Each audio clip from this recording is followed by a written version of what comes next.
வங்கக்கடலில் 27ஆம் தேதி உருவாகிறது காற்றழுத்த தாழ்வு பகுதி. நாளை முதல் 3 நாட்களுக்கு நீலகிரி, கோவை மாவட்டங்களில் கனமழைக்கு வாய்ப்பு. ஊரக வளர்ச்சித்துறை பணிகளுக்கான வயது வரம்பை பிற்படுத்தப்பட்ட மிகவும் பிற்படுத்தப்பட்டோருக்கு 39ஆக உயர்த்த அன்புமணி வலியுறுத்தல். நிதி ஆயோக் கூட்டத்தில் பங்கேற்பதற்காக டெல்லி சென்றார் முதலமைச்சர் ஸ்டாலின். நிதி கோரி நடுவண் அமைச்சர்களை சந்திக்கவும் திட்டம்.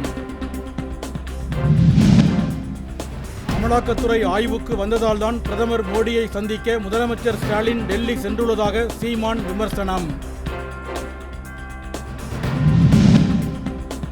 நீலகிரி மாவட்டம் குன்னூரில் பழக்கண்காட்சி தொடக்கம். பல்வேறு வடிவ கனி சிற்பங்களை கண்டு சுற்றுலா பயணிகள் வியப்பு. கள்ளக்குறிச்சி மாவட்டம் சின்னசேலம் அருகே கேரள அரசு பேருந்து சாலையோர பள்ளத்தில் கவிழ்ந்து விபத்து. நல்வாய்ப்பாக உயிர் தப்பிய பயணிகள். ராஜபாளையத்தில் வட்டாட்சியர் நடத்திய பேச்சுவார்த்தையில் உடன்பாடு எட்டப்படாததால் வேலை நிறுத்தத்தை தொடர விசைத்தறியாளர்கள் முடிவு. பாலியல் குற்றங்களை தடுக்காமல் திமுக அரசு வேடிக்கை பார்ப்பதாக கூறி தஞ்சாவூரில் அதிமுகவினர் ஆர்ப்பாட்டம்.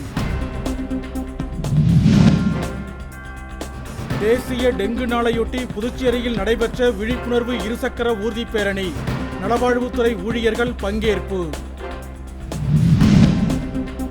கேரள மாநிலம் மூணார் அருகே வீட்டின் முன்பு படுத்திருந்த நாயை சிறுத்தை ஒன்று கவ்வி இழுத்துச் சென்றதால் பொதுமக்கள் அச்சம்.